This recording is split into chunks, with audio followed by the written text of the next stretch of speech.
এদিকে শেখ হাসিনাকে দেশে ফেরাতেরও এর গোপন মিশন শুরু। তারেক রহমানের কাছে ৩টি প্রস্তাব ভারতের। অবশেষে আওয়ামী লীগের নিষেধাজ্ঞা বাতিল হতে চলেছে। তবে কি বাংলাদেশ আওয়ামী লীগের উপর চাপিয়ে রাখা নিষেধাজ্ঞা প্রত্যাহার হচ্ছে? তবে কি বঙ্গবন্ধু কন্যার ঐতিহাসিক স্বদেশ প্রত্যাবর্তন ডিসেম্বরের আগেই ঘটছে? ভারতের গোয়েন্দা সংস্থা র এর চিফ এই মুহূর্তে বাংলাদেশে অবস্থান করছে। এটা কেন? কিছু বোঝা যায়? কিছু আজ করতে পারছেন কি ঘটতে যাচ্ছে বাংলাদেশে? প্রধানমন্ত্রী তারেক রহমানের সাথে শেখ হাসিনার ঢাকা ফেরার চূড়ান্ত এক পরিকল্পনা তৈরি হয়েছে। ব্রিক্স সম্মেলনের পরে শেখ হাসিনার ঐতিহাসিক প্রত্যাবর্তনের ৩ তারিখও ঠিক করেছে। এই অবিশ্বাস্য এবং তোলপাড় সৃষ্টিকারী তথ্য ফাঁস করেছে নর্থ ইস্ট নিউজ। শেখ হাসিনার প্রত্যাবর্তন কিংবা তার ফেরার পর নিরাপত্তার বিষয়টি নিয়ে কথা বলতে ভারতীয় কর্মকর্তারা ঢাকায় এসেছেন। ভারতীয় গোয়েন্দাদের সাথে বৈঠকের পর বাংলাদেশের প্রধানমন্ত্রীর সাথে বৈঠক করেছেন ভারতীয় হাই কমিশনার দীনেশ ত্রিবেদী। ভারত সরকার ৩টে জিনিস বাংলাদেশের কাছ থেকে প্রত্যাশা করে। একটি হচ্ছে যে শেখ হাসিনার দেশে ফেরার সিদ্ধান্তকে বাংলাদেশ সরকার গ্রহণ করুক এবং সেই মতো তাকে ট্রাভেল পাস দিক, অর্থাৎ তিনি যাতে ফিরতে পারেন। এই মিটিংয়ে আলোচনা হচ্ছে পলিটিক্যাল ইনক্লুসিভনেস নিয়ে। এই মিটিংয়ে আলোচনা হয়েছে আওয়ামী লীগের কার্যক্রমের উপরে নিষেধাজ্ঞা প্রত্যাহার নিয়ে। তারেক রহমান এমন চিপায় পড়ছে যে তার এখন ভারতে যাওয়া উচিত। দর্শক, নতুন একটা নিউজ আপনাকে স্বাগতম। প্রিয় দর্শক, যেদিন থেকে সাবেক প্রধানমন্ত্রী শেখ হাসিনা ঘোষণা দিয়েছেন তিনি চলতি বছরের ডিসেম্বরের মধ্যেই দেশে ফিরবেন, তারপর থেকেই বাংলাদেশের রাজনীতিতে হুটহাট করে কিছু বিষয় ঘটে যাচ্ছে। দর্শক মণ্ডলী, যেমনটা ঘটেছে, ভারতের রয়ের প্রধান হুট করেই বাংলাদেশ সফরে চলে এসেছে। দর্শক, এসে তিনি ভারতের রাষ্ট্রদূত দীনেশ ত্রিবেদীর সাথে বৈঠক করেছে এবং তারপরেই দীনেশ ত্রিবেদী গিয়ে আমাদের প্রধানমন্ত্রী জনাব তারেক রহমানের সাথে বৈঠক করেছেন। দর্শক, বিশ্লেষকদের অভিমত, বাংলাদেশের যে রয়ের প্রধান এসেছেন তিনি আসলে এসেছেন সাবেক প্রধানমন্ত্রী শেখ হাসিনা কিভাবে দেশে ফিরবেন এবং দেশে ফেরার পরবর্তী সময়ে তার নিরাপত্তা কিভাবে নিশ্চিত করবে বাংলাদেশ সরকার, সে বিষয়টি নিয়ে আলোচনা করার জন্য। দর্শক, আদতে কি ঘটছে বা কি ঘটতে চলেছে তা আজকের এই নিউজটি সম্পূর্ণ দেখলেই জানতে পারবেন। দর্শক, আপনার কাছে কি মনে হয়, এই যে রয়ের প্রধান বাংলাদেশে এসেছেন, তারা কি সাবেক প্রধানমন্ত্রী শেখ হাসিনার দেশে ফেরার ছক কষতেই এসেছেন, নাকি তাদের অন্য কোনো কারণ থাকতে পারে? দর্শক, এই বিষয়টি নিয়ে আপনার মূল্যবান মতামতটি অবশ্যই কমেন্ট করে জানিয়ে দিন। এছাড়াও দর্শক, ভারত বাংলাদেশকে ৩টি শর্ত দিয়েছে। দর্শক, কি সেই শর্ত, সেগুলো আজকের ভিডিওটি দেখলেই জানতে পারবেন। তো দর্শক, আর কথা না বাড়িয়ে চলুন দেখে আসবো আজকে সেই কাঙ্ক্ষিত ভিডিওগুলো। তবে তার আগে বলবো, যারা এখনো চ্যানেলটি সাবস্ক্রাইব করেননি অবশ্যই চ্যানেলটি সাবস্ক্রাইব করে পাশে থাকা বেল আইকনটি ক্লিক করে দিন। আর যারা ইতিমধ্যেই চ্যানেলটি সাবস্ক্রাইব করে রেখেছেন তাদেরকে অসংখ্য ধন্যবাদ। তো চলুন দর্শক, ভিডিওটিতে একটি লাইক দিয়ে আমরা ধারাবাহিকভাবে সবগুলো ভিডিওর আলোচনা দেখে আসি। তবে কি বাংলাদেশ আওয়ামী লীগের উপর চাপিয়ে রাখা নিষেধাজ্ঞা প্রত্যাহার হচ্ছে? তবে কি বঙ্গবন্ধু কন্যার ঐতিহাসিক স্বদেশ প্রত্যাবর্তন ডিসেম্বরের আগেই ঘটছে? একটা বিষয় অনেক গুরুত্বপূর্ণ, ভারতের গোয়েন্দা সংস্থা র এর চিফ এই মুহূর্তে বাংলাদেশে অবস্থান করছে। এটা কেন? তিনি আবার শুনলাম দীনেশ ত্রিবেদীর সাথে বৈঠক করেছেন। ঘটনা কি? কিছু বোঝা যায়? কিছু আজ করতে পারছেন কি ঘটতে যাচ্ছে বাংলাদেশে? তবে কি বাংলাদেশ ISI তাদেরকে ডিভোর্স দিল? তবে কি বাংলাদেশ চীন পাকিস্তান অক্ষ থেকে বের হয়ে ভারত আমেরিকা অক্ষে প্রবেশ করলো? না করেই উপায় কি আছে? দেশের যে অবস্থা, তেল নাই, গ্যাস নাই, বিদ্যুৎ নাই, কিচ্ছু নাই। এই অবস্থায় ভারতবর্ষ যদি বাণিজ্য বন্ধ করে দেয়, বাংলাদেশের মানুষ না খেয়ে মরবে। এটা বাংলাদেশের বর্তমান সরকার উপলব্ধি করতে পেরেছে। সেই জায়গা থেকে কি তবে ভারতের সাথে সম্পর্ক ঠিক করার প্রচেষ্টা? তবে কি বাংলাদেশ আওয়ামী লীগের উপর চাপিয়ে রাখা নিষেধাজ্ঞা প্রত্যাহার হচ্ছে? তবে কি বঙ্গবন্ধু কন্যার ঐতিহাসিক স্বদেশ প্রত্যাবর্তন ডিসেম্বরের আগেই ঘটছে? অনেকগুলো প্রশ্ন। এই প্রশ্নের উত্তর সময় আসলে অবশ্যই আমরা পাবো। তবে আপাতত বাংলাদেশের বর্তমান সরকারের তৎপরতা দেখে এইটুক মনে হচ্ছে, উইদাউট ভারত বাংলাদেশ অস্তিত্বহীন। ভারত ছাড়া বাংলাদেশকে রক্ষা করবার মতো কোনো দেশ এই মুহূর্তে নাই। এটা বিএনপি, শিলং সালাউদ্দিন, তারেক রহমান, পররাষ্ট্রমন্ত্রী খলিল, এরা সবাই বুঝে গেছে যে ভারত ছাড়া এই মুহূর্তে আমাদেরকে এই সংকট থেকে উদ্ধার করার কেউ নাই। আর যদি সেটা না করে তবে কি হবে সেটা বুঝে গিয়েছেন। বঙ্গবন্ধু কন্যা শেখ হাসিনা রিকনসিলিয়েশনের আহ্বান জানিয়েছেন। এখন বিএনপির হাতে কার্ড, বিএনপি রিকনসিলিয়েশনের দিকে আগাবে নাকি সংঘাতের দিকে আগাবে সেটা একান্ত বিএনপির সিদ্ধান্ত। কারণ যদি সংঘাতের দিকে আগায় তবে নিশ্চিত থাকেন বাংলাদেশ আওয়ামী লীগের সাথে সাংগঠনিকভাবে রাজপথে সংগ্রাম করে বিএনপি কখনোই টিকতে পারবে না যদি সশস্ত্র বাহিনী নিরপেক্ষ থাকে। যদি সেনাবাহিনী নিরপেক্ষ থাকে, পুলিশ তো নিরপেক্ষ থাকবেই। সেই ক্ষেত্রে যদি সংঘাতময় পরিস্থিতি বাংলাদেশে সৃষ্টি হয় তবে তারেক রহমানের সরকার সেটা সামাল দেওয়ার, বিএনপি রাজনৈতিক সংগঠন হিসেবে সেটা সামাল দেওয়ার সক্ষমতা রাখে না। এটা বাংলাদেশের মানুষও জানে, আপনিও জানেন, আমিও জানি, বিএনপি খোদ তারাও জানে। সুতরাং আই থিঙ্ক সামথিং কুকিং। যেহেতু ভারতের গোয়েন্দা সংস্থার প্রধান রয়ের চিফ পরাগ জৈন এখন ঢাকায়, সেক্ষেত্রে আমাদেরকে বুঝে নিতে হবে কিছু একটা ঘটতে যাচ্ছে। রোয়ের চিফ একা আসেন নাই, ওনার সাথে আরো কয়েকজন অফিসার বাংলাদেশে এই মুহূর্তে আসছেন। কারণ বাংলাদেশে আপনি দেখতে পাচ্ছেন, আপনারা জানেন জঙ্গি তৎপরতা চলছে, বাংলাদেশে জঙ্গি হামলার একটা আশঙ্কা রয়েছে। সুতরাং সবকিছু মেলান, ডটগুলা মেলান। বঙ্গবন্ধু কন্যার ঐতিহাসিক স্বদেশ প্রত্যাবর্তন কেন ঘটবে, সব পূর্বাভাস দেখা যাচ্ছে। সার্জিও গোরের ঢাকা সফর, দীনেশ ত্রিবেদীর হঠাৎ দিল্লি গমন, সেখানে গিয়ে ভারত সরকারের সাথে বৈঠক, তারপর ফিরে আসা, এরপর খলিলের সাথে দীনেশ ত্রিবেদীর বৈঠক, এরপর একদিনের ব্যবধানে তারেক রহমানের সাথে বৈঠক, শিলং সালাউদ্দিনের সাথে বৈঠক, এরপর আবার প্রেস কনফারেন্সে বিভিন্ন প্রশ্নের উত্তর দেওয়া, দুদেশের রাষ্ট্রপ্রধান একসাথে বসলে অনেক সমস্যার সমাধান হবে, এ ধরনের কথা বলা, আবার রয়ের চিফ বাংলাদেশে আসা, অবস্থান করা, এগুলা ভাই সহজ কোনো বিষয় না। তবে কি বাংলাদেশ থেকে আইএসআই খাচ্ছে? হ্যাঁ, বাংলাদেশ থেকে আইএসআই খাচ্ছে এবং আওয়ামী লীগের উপর চাপিয়ে দেওয়া নিষেধাজ্ঞা দ্রুত সময়ের মধ্যে প্রত্যাহার হবে। সম্ভবত জাতিসংঘের একটা অধিবেশন আছে, এই অধিবেশন থেকে আসার পর তারেক রহমান এই বিষয়ে সিদ্ধান্ত নেবে। কারণ না নিয়ে উপায় নাই। যদি সংঘাতের দিকে বাংলাদেশ আগায়, বিএনপি আগায়, তবে এটার ফলাফল বিএনপির পক্ষে কখনোই যাবে না, কখনোই বাংলাদেশের জন্য ভালো কিছু বয়ে আনবে না, এটা বিএনপি বুঝে গেছে। আর যদি বুঝে না থাকে তবে সংঘাতের দিকে আগাক, আমরাও দেখি বিএনপি কতটুকু সামাল দিতে পারে। তবে একান্তই বৈঠকে কি কি হয়েছে, কি ধরনের বিষয়ে কথা হয়েছে সেটা জানার মতো বিষয় আসলে না। শামা হাদি তার হত্যাকারীদের প্রত্যার্পণের বিষয়ে কথা হয়েছে। দেখা যাক, অনেক ঘটনা ঘটতেছে, কয়েক ঘন্টার ব্যবধানে আর অনেক কিছু জানবেন। তবে আপাত দৃষ্টিতে মনে হচ্ছে তারেক রহমানের সরকার উপলব্ধি করতে সক্ষম হয়েছে পাকিস্তান কিংবা চীন বাংলাদেশকে অর্থনৈতিক সংকট থেকে উত্তরণের জন্য সহায়তা করবে না। সেই সহায়তা করার জন্য ভারতের বিকল্প এই মুহূর্তে বাংলাদেশের কাছে, বিএনপির কাছে আর কোনোটাই নাই। এবং এটা করতে গেলে অবশ্যই আওয়ামী লীগের উপর যে নিষেধাজ্ঞা দেওয়া হয়েছে সেটা প্রত্যাহার করতে হবে, অংশগ্রহণমূলক রাজনীতি প্রতিষ্ঠা করতে হবে, গণতান্ত্রিক চর্চা, গণতান্ত্রিক কাঠামো পুনঃপ্রতিষ্ঠিত করতে হবে। এটার বিকল্প কখনোই অন্য কোনো প্রক্রিয়ার মধ্য দিয়ে করা সম্ভব না। সুতরাং বিদেশি বিনিয়োগ বলেন, দেশের সামগ্রিক অর্থনৈতিক উন্নয়ন বলেন, অর্থনৈতিক ভঙ্গুর অবস্থা থেকে অগ্রগতি বলেন, কিংবা আইন শৃঙ্খলার পরিস্থিতির উন্নতি বলেন, সবকিছু করতে হলে অংশগ্রহণমূলক রাজনীতি করতে হবে। এবং সেই ক্ষেত্রে আওয়ামী লীগ ছাত্রলীগের উপর নিষেধাজ্ঞা প্রত্যাহার করা ব্যতীত এই মুহূর্তে তারেক রহমানের হাতে আর কোনো উপায় নাই, এটাই সত্য। এবং এই বৈঠকে এই বিষয়গুলো নিয়ে কথা হয়েছে। শেখ হাসিনার প্রত্যাবর্তন কিংবা তার ফেরার পর নিরাপত্তার বিষয়টি নিয়ে কথা বলতে ভারতীয় কর্মকর্তারা ঢাকায় এসেছেন। ভারতীয় গোয়েন্দাদের সাথে বৈঠকের পর বাংলাদেশের প্রধানমন্ত্রীর সাথে বৈঠক করেছেন ভারতীয় হাই কমিশনার দীনেশ ত্রিবেদী। 5ই আগস্ট শেখ হাসিনার দিল্লিতে সংবাদ সম্মেলনে বক্তব্য দেওয়ার পর দুই দেশের সম্পর্কের মধ্যে যে উত্তেজনার পারদ বেড়েছে সেটি কমানোর জন্য তারেক রহমান ও দীনেশ ত্রিবেদীর মধ্যকার এই বৈঠকটির দিকে কূটনৈতিক ও রাজনৈতিক মহলের অনেকের চোখ ছিল। তারেক রহমান শেষ পর্যন্ত দিল্লিতে যাচ্ছেন কিনা বৈঠক শেষে দীনেশ ত্রিবেদীর বিষয়টি খোলাসা না করলেও সবকিছু যে ঠিক হয়ে যাবে সে ব্যাপারে তিনি কনফিডেন্ট বলে দাবি করেছেন। নর্থ ইস্ট নিউজ বলছে ভারতের গোয়েন্দাদের এই প্রতিনিধি দলটি 10ই আগস্ট সন্ধ্যায় ফিরে যাবেন। তার আগে বাংলাদেশ সরকারের শীর্ষ পর্যায় থেকে শুরু করে বেশ কয়েকটি গুরুত্বপূর্ণ বৈঠক তারা করেছেন বলে সংবাদ মাধ্যমটির খবরে দাবি করা হয়েছে। বলা হয়েছে ভারতীয় নিরাপত্তা কর্মকর্তাদের এই 4 সদস্যের দলটি মূলত বাংলাদেশে এসেছে বাংলাদেশের সাবেক প্রধানমন্ত্রী শেখ হাসিনার বাংলাদেশে ফেরার বিষয়টি নিয়ে আলোচনা করার জন্য। যে 4 জন এসেছেন তাদের মধ্যে 2 জন সিনিয়র কর্মকর্তা 10ই আগস্ট সকালে সচিবালয়ে বাংলাদেশের প্রধানমন্ত্রী তারেক রহমানের সঙ্গে তার কার্যালয়ে সাক্ষাৎ করেন। আবার এরপর তারেক রহমানের সাথে পূর্ব নির্ধারিত বৈঠক করেছেন বাংলাদেশে নিযুক্ত ভারতীয় হাই কমিশনার দীনেশ ত্রিবেদী। বাংলাদেশ সচিবালয় নিরাপত্তার দায়িত্বে থাকা একটি সূত্র আমাদেরকে নিশ্চিত করেছে দীনেশ ত্রিবেদীর সাথে বৈঠকের আগে প্রধানমন্ত্রীর সাথে 3 সদস্যের একটি দল সাক্ষাৎ করেছিলেন। তবে সূত্রটি অতিথিদের পরিচয় প্রকাশ করেনি। নর্থ ইস্ট নিউজের খবরে আরো বলা হয়েছে বাংলাদেশে পৌঁছানোর পরপরই ঢাকার গুলশান পাড়ার একটি হোটেলে ভারতীয় গোয়েন্দারা বাংলাদেশের হাই অফিসিয়ালদের সঙ্গে বৈঠক করেন। ওই বৈঠকে ছিলেন ভারতীয় 2 কর্মকর্তা। নর্থ ইস্ট নিউজ যে খবর দিচ্ছে তার মূল কথা হলো শেখ হাসিনার বাংলাদেশের প্রত্যাবর্তনকে ঘিরে বাংলাদেশের সর্বোচ্চ পর্যায়ে কথা বলতে ভারতের সর্বোচ্চ পর্যায়ের গোয়েন্দা কর্মকর্তারা ঢাকায় জটিকা সফরে এসেছেন। প্রশ্ন হলো শেখ হাসিনার দিল্লিতে 5ই আগস্টের সংবাদ সম্মেলনের পর যেখানে বাংলাদেশের প্রথম সারির দৈনিকগুলো বলছে ভারত বাংলাদেশ সম্পর্কের উত্তেজনার পারদ তুঙ্গে, সেখানে সেই একই ইস্যুতে কোনো রাজনৈতিক বা কূটনৈতিক পর্যায়ের ব্যক্তি ঢাকায় না এসে কেন গোয়েন্দা কর্মকর্তারা ঢাকায় আসলেন? সংশ্লিষ্ট একটি সূত্র বলছে শেখ হাসিনার ঢাকায় ফেরার বিষয়টি রাজনৈতিক সমঝোতার মাধ্যমে হওয়ার সম্ভাবনা সবচেয়ে বেশি। সেটি হলে বাংলাদেশের সাবেক প্রধানমন্ত্রী বাংলাদেশে ফেরার পর তার নিরাপত্তার বিষয়টি সবচেয়ে গুরুত্বপূর্ণ ইস্যুগুলোর মধ্যে একটি। নর্থ ইস্ট নিউজের খবরে এই বিষয়টির প্রতি ইঙ্গিত করা হয়েছে। এর আগে চলতি বছরের মার্চে বাংলাদেশের ডিজিএফআই প্রধান মেজর জেনারেল কায়সার রশিদ চৌধুরী নয়াদিল্লি সফর করেছিলেন।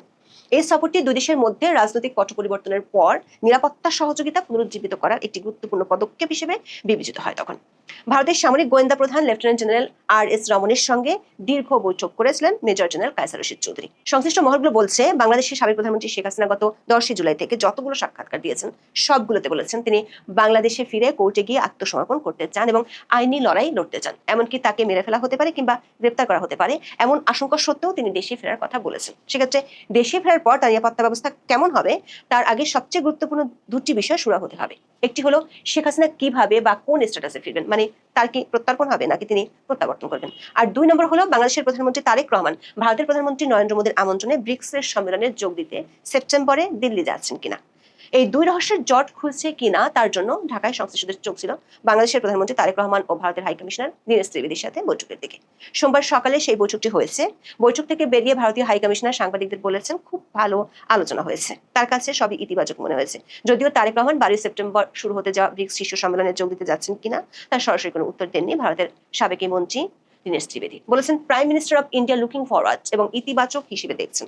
দুই নেতা একসঙ্গে বসে আলোচনা হলে সব সমস্যার সমাধান হয়ে যেতে পারে। ভারত বাংলাদেশের মধ্যকার আলোচনা কেমন হতে যাচ্ছে সে সম্পর্কে কিছুটা ইঙ্গিত দিয়েছেন দীনেশ ত্রিবেদী। বলেছেন, ভালো সম্পর্ক হলো উইন উইন সিচুয়েশন। দুই দেশের মধ্যে যা হিস্ট্রিক্যাল সম্পর্ক আছে ওটা তো আপনি বদলাতে পারবেন না, নেইবারহুড তো বদলাতে পারবেন না। সেজন্য দেশ দুটি বর্ডার শেয়ার করে না, বরং স্বপ্ন শেয়ার করে বলে দাবি করেছেন তিনি। দীনেশ ত্রিবেদী সচিবালয়ে বাংলাদেশের স্বরাষ্ট্রমন্ত্রী সালাউদ্দিন আহমেদের সাথেও বৈঠক করেছেন।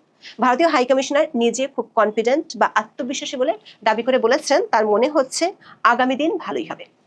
ইস্যুটা শর্ট আউট করতেই হবে দুদিক থেকে। কূটনৈতিক একাধিক সূত্র বলছে, বাংলাদেশ সরকার চায় শেখ হাসিনার প্রত্যর্পণ, আর ভারত সরকার বলছে প্রত্যাবর্তন, মানে শেখ হাসিনা যেভাবে বাংলাদেশ থেকে গিয়েছেন সেভাবে ফিরে আসবেন বাংলাদেশে। শেখ হাসিনা বাংলাদেশের প্রতিরক্ষা বাহিনীর বিমানে করে যখন গিয়েছিলেন তখন তিনি কোনো মামলার আসামি ছিলেন না। ভারতীয় সংবাদ মাধ্যম দ্য ওয়ালের খবরে বলা হয়েছে, ঢাকার দাবি হলো সাবেক প্রধানমন্ত্রীকে একজন সাজাপ্রাপ্ত আসামি হিসেবে ভারতের পুলিশ গ্রেপ্তার করে বাংলাদেশের হাতে তুলে দিক। ভারত ও বাংলাদেশ সরকার দুই পক্ষের এই প্রত্যর্পণ এবং প্রত্যাবর্তনের বিষয়টি আমরা আগের ভিডিওতে উল্লেখ করেছিলাম। সোমবার সচিবালয়ে বাংলাদেশের প্রধানমন্ত্রী তারেক রহমানের সঙ্গে ভারতীয় হাইকমিশনার বৈঠক শেষে প্রেস ব্রিফিং করেছেন বাংলাদেশের পররাষ্ট্রমন্ত্রী খলিলুর রহমান। বাংলাদেশের পক্ষ থেকে দণ্ডপ্রাপ্ত আসামি শেখ হাসিনার প্রত্যর্পণ প্রক্রিয়া ত্বরান্বিত করতে ভারতকে তাগিদ দেওয়া হয়েছে বলে জানিয়েছেন পররাষ্ট্রমন্ত্রী খলিলুর রহমান। এছাড়া ওসমান হাদির হত্যাকারীদের প্রত্যর্পণ করানোর ব্যাপারে ভারতকে বলা হয়েছে বলে জানান মন্ত্রী। এ বিষয়ে ভারত যেসব কাগজপত্র চেয়েছিল সেগুলো দেওয়া হয়েছে বলে জানান তিনি।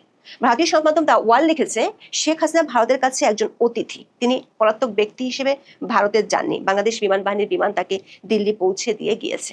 এমন একজন ব্যক্তিকে প্রত্যর্পণ চুক্তি মেনে হস্তান্তর সম্ভব নয়, নয়াদিল্লির তরফে সে কথা একাধিকবার বাংলাদেশ কর্তৃপক্ষকে জানানো হয়েছে। ভারত এখন চাইছে শেখ হাসিনা স্বেচ্ছায় দেশে ফিরতে চাওয়ায় বাংলাদেশ সরকার উচিত এই ব্যাপারে প্রয়োজনীয় উদ্যোগ নেওয়ার। নয়াদিল্লি এই ব্যাপারে ঢাকার কাছে 3টি বিষয় প্রত্যাশা করে।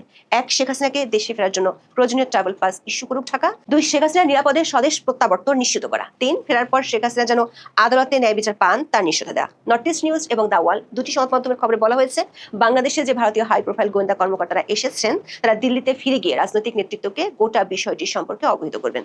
নর্থ ইস্ট নিউজ বলছে, ভারত ও বাংলাদেশের মধ্যে কূটনৈতিক অচলাবস্থার কারণে 4 সদস্যের একটি কর্মকর্তার দল ঢাকায় পাঠানোর সিদ্ধান্ত নেওয়া জরুরি ছিল।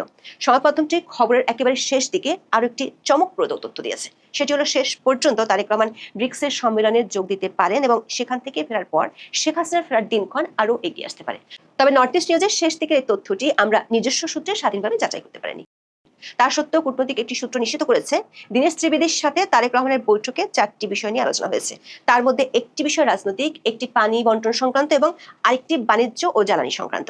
আর এসব ইস্যুর পরিণতি যে দিল্লি সফরে গিয়ে ঠেকবে সেটিও বৈঠকে আলোচনা হয়েছে বলে সূত্রটি নিশ্চিত করেছে। বাংলাদেশের পররাষ্ট্রমন্ত্রী খলিলুর রহমানের কাছে ঢাকায় সাংবাদিকরা প্রশ্ন রেখেছিলেন, ভারতের সঙ্গে কবে নাগাদ সম্পর্ক স্বাভাবিক হবে।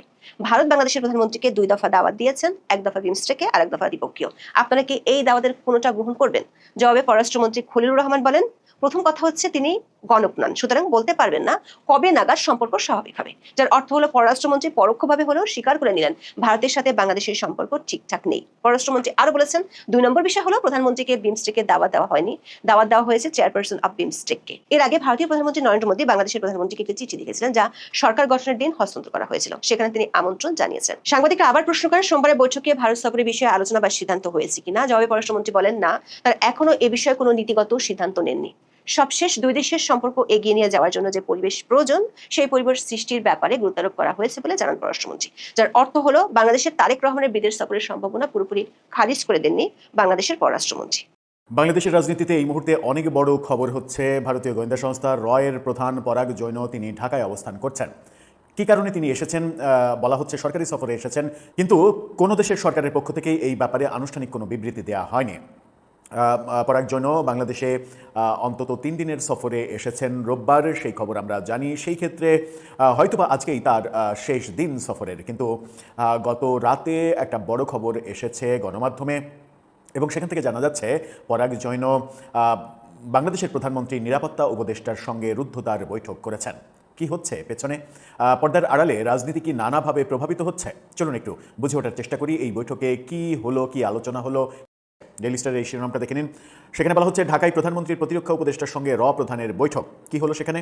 রয়ের পরাগ যৌন সোমবার প্রধানমন্ত্রী তারেক রহমানের প্রতিরক্ষা বিষয়ক উপদেষ্টা ব্রিগেডিয়ার জেনারেল অবসরপ্রাপ্ত ডক্টর AKM শামসুল ইসলামের সঙ্গে বৈঠক করেছেন। ঢাকার সূত্রগুলো বলছে পরাগ জৈনের নেতৃত্বে 4 সদস্যের একটি প্রতিনিধি দল রোববার বিকেলে নয়াদিল্লি থেকে ঢাকায় এসেছে। বাংলাদেশ সরকারের প্রতিরক্ষা গোয়েন্দা মহাদপ্তরের আমন্ত্রণে তারা বাংলাদেশের সরকারি সফর করছে, এরকমটা বলছে গণমাধ্যম। প্রতিনিধি দলের অন্য সদস্যরা অশ্বিন মুকুন্দ কোটনিস, রাহুল নেগি এবং শৈবাল রায় চৌধুরী। পরাগ জৈন ভারতের স্পেশাল প্রোটেকশন গ্রুপের সচিব হিসেবেও দায়িত্ব পালন করছেন। একজন কূটনৈতিক সূত্র ডেইলি স্টারকে বলেছেন এটি নিয়মিত সফর। নিয়মিত সফর মানে রয়ের প্রধানকে তো এর আগে বাংলাদেশ সফর করতে দেখিনি এরকম ঘটা করে, তাহলে নিয়মিত সফর কিভাবে হয়? তিনি বলেন DGF এর প্রতিনিধিরা যেমন নিয়মিত ভারত সফর করেন, তেমনি রয়ের কর্মকর্তারাও নিয়মিত বাংলাদেশে আসেন। নিরাপত্তা পরিস্থিতি সহ বিভিন্ন বিষয়ে উভয় পক্ষ তাদের পর্যবেক্ষণ এবং দৃষ্টিভঙ্গি বিনিময় করে। বৈঠক শেষে প্রতিনিধি দলটি নয়াদিল্লির উদ্দেশ্যে ঢাকা ত্যাগ করেছে, এরকম তথ্য ডেইলি স্টার দিচ্ছে। কি কথা হলো আমাদের প্রতিরক্ষা উপদেষ্টার সঙ্গে, সেই ব্যাপারে একটি শব্দ ডেইলি স্টার বলতে পারেনি। তার মানে এতটাই রুদ্ধদ্বার বৈঠক হয়েছে যে বৈঠকের ভেতরের খবর আমরা জানতে পারছি না। ডেইলি স্টারের মতো গণমাধ্যম এই খবরটা বলতে পারছে না। তাহলে কি কথা হলো? সাম্প্রতিক সময়ে ভারত বাংলাদেশের আলোচনার ইস্যুতে সবথেকে গুরুত্বপূর্ণ ইস্যু হচ্ছে শেখ হাসিনা। শেখ হাসিনার সর্বশেষ দিল্লিতে সংবাদ সম্মেলন এই সম্পর্ক আবারও তিক্ততার পর্যায়ে নিয়ে যাচ্ছে এবং বাংলাদেশের অবস্থানটা শক্ত অবস্থান, কঠোর অবস্থান আমরা দেখছি। এমনকি বাংলাদেশের পররাষ্ট্রমন্ত্রীর যে ভাষ্য, যে কথা কিংবা যে ল্যাঙ্গুয়েজ, তার শব্দের যে প্রয়োগ এবং তার মন্ত্রণালয়ের দেয়া আনুষ্ঠানিক প্রেস রিলিজে যে সকল শব্দ প্রয়োগ করা হয়েছে, সেই শব্দগুলো কূটনীতিতে অনেক কঠিন ভাষা এবং এই শব্দগুলো সাধারণত লিখিত কোনো প্রেস রিলিজে দেয়া হয় না, এরকম আলোচনাও ছিল। বাংলাদেশ যখন কঠোর অবস্থান ব্যক্ত করছে মৌখিকভাবে এবং লিখিতভাবে, তখন ভারতের সঙ্গে নানাভাবে নানা রকমের বৈঠক, নানা পক্ষের বৈঠক, এটা কিন্তু খুব গুরুত্বপূর্ণ। রয়ের প্রধান যখন বাংলাদেশে আসছেন তখন কি শেখ হাসিনার প্রত্যর্পণ নাকি প্রত্যাবর্তন নিয়ে আলোচনা হচ্ছে? প্রত্যর্পণ হলে শেখ হাসিনাকে ভারত প্রত্যর্পণ চুক্তির আওতায় বাংলাদেশের হাতে হস্তান্তর করবে, মানে অ্যারেস্ট করা একজন অপরাধীকে যেভাবে হস্তান্তর করে সেভাবে করবে। আর প্রত্যাবর্তন যদি হয়, শেখ হাসিনার দিল্লি সংবাদ সম্মেলন যেহেতু ভারত সাপোর্ট করেছে, যদিও অফিসিয়ালি তারা বলছে এটার সঙ্গে তাদের কোনো সম্পর্ক নেই, কিন্তু ভারতের সরকারের গ্রিন সিগন্যাল ছাড়া তো আর শেখ হাসিনা এটা করতে পারেননি, এটাই বাস্তবতা। সুতরাং এটা স্পষ্টই বোঝা যাচ্ছে যে শেখ হাসিনাকে ভারত সাপোর্ট করছে এবং এই সাপোর্টের মাধ্যমে তারা শেখ হাসিনা দেশে ফিরে আসুন এটাও কি চাইছে। এবং শেখ হাসিনা দেশে ফিরে আসলে যেন কোনো ধরনের মানে বাজে সিচুয়েশন তৈরি না হয়, তাকে গ্রেপ্তার করা না হয়, তার ব্যাপার এবং তার দলের রাজনীতির উপরে নিষেধাজ্ঞা যেন উঠে যায়, তার দল যেন ঠিকভাবে রাজনৈতিক কর্মকাণ্ড পরিচালনা করতে পারে, এই ব্যাপারগুলো নিয়ে কি দর কষাকষি চলছে আমরা জানি না। পরাগ জৈনের এই সাপোর্টটা খুবই ইম্পর্টেন্ট এবং এইটা যে কতটা ইম্পর্টেন্ট সেটা প্রমাণ করে দেয় প্রধানমন্ত্রীর নিরাপত্তা উপদেষ্টার সঙ্গে এই রুদ্ধদ্বার বৈঠক। তার মানে প্রধানমন্ত্রীর প্রতিনিধির সঙ্গে বৈঠক মানে এটা এক অর্থে প্রধানমন্ত্রীর সঙ্গে এই বৈঠক। রাষ্ট্রের সর্বোচ্চ পর্যায়ের সঙ্গে এই বৈঠক কিছু কিছু সিগন্যাল দেয়। সেই সিগন্যালগুলো এরকমটাই হতে পারে যে শেখ হাসিনা ব্যাপারে একটা সমাধানে আসতে চায় ভারত। সেটা কি সমাধান? ভারত কি বাংলাদেশের চাওয়া মেনে নেবে? শেখ হাসিনাকে অ্যারেস্ট করা অবস্থায় বাংলাদেশের হাতে তুলে নেবে? আমার মনে হয় না সেরকম কোনো ঘটনার সম্ভাবনা রয়েছে। ভারতের মুভমেন্টে সেরকমটা মনে হচ্ছে না। দীনেশ ত্রিবেদী ভারতের রাষ্ট্রদূত, এরপরে পরাগ জৈনর এই সফর এবং বাংলাদেশের উদ্বেগ, যতই উদ্বেগ থাকুক না কেন, ভারত শেখ হাসিনাকে ওন করছে এটাই এখন পর্যন্ত দৃশ্যমান হয়েছে। যদি শেখ হাসিনাকে ভারত ওনই করে তাহলে শেখ হাসিনা নিজের ইচ্ছায় যে দেশে ফিরতে চাইছেন সেই দেশে ফেরাটা যেন নিরাপদ হতে পারে, সেই জন্য ভারত হয়তো আদা জল খেয়ে নেমে পড়েছে মাঠে, যার একটা দৃষ্টান্ত আমরা দেখছি। বাংলাদেশ কি সেই প্রসেসে, ভারতের সেই প্রসেসে হ্যাঁ বলবে? বাংলাদেশ সেই প্রসেসে না বলতে গিয়ে বাংলাদেশের প্রধানমন্ত্রী কি ব্রিক্সের সম্মেলনে যোগ দেওয়াটা বাদ দেবেন? তিনি যাবেন না? না গেলে ভারতের সঙ্গে সম্পর্ক উন্নয়নের যে পথ, সেই পথ কি চিরতরে বন্ধ হয়ে যাবে? অনেকগুলো প্রশ্ন। আমরা কোনোভাবেই চাই না যে একজন ব্যক্তি ইস্যুতে দুই দেশের সম্পর্ক বন্ধুত্বের বদলে শত্রুতায় রূপান্তরিত হোক, যেটা চেষ্টা করেছিলেন ডক্টর ইউনূস। অনেকে বলেন যে ডক্টর ইউনূসের কলকবজা এখনও তারেক রহমানের সরকারকে নানাভাবে ওই রকম ভাবেই প্রভাবিত করার চেষ্টা করছে। আমরা প্রত্যাশা করব যে তারেক রহমানের সরকার এবং প্রধানমন্ত্রী তারেক রহমান তিনি নিজেও কোনোভাবেই ডক্টর ইউনূসের কোনো ছায়া দ্বারা প্রভাবিত হবেন না। দেশের জন্য যেটা মঙ্গল এবং প্রতিবেশীর সঙ্গে যে সম্পর্ক রাখা উচিত সেই সম্পর্ক রাখার ব্যাপারে তিনি উদ্যোগী হবেন। প্রিয় দর্শক, আমি আশা করছি সবগুলো ভিডিওই আপনি মনোযোগ সহকারে দেখেছেন সেই সাথে দর্শক, এই ভিডিওগুলো সম্পর্কিত যদি কোনো তথ্য বা মতামত থাকে তাহলে তো অবশ্যই কমেন্ট করে জানিয়ে দিন। এতক্ষণ সাথে থাকার জন্য ধন্যবাদ। নিউজটি শেষ করছে এখানেই, ফিরছে আগামী ভিডিওতে নতুন কোনো টপিক নিয়ে। আল্লাহ হাফেজ।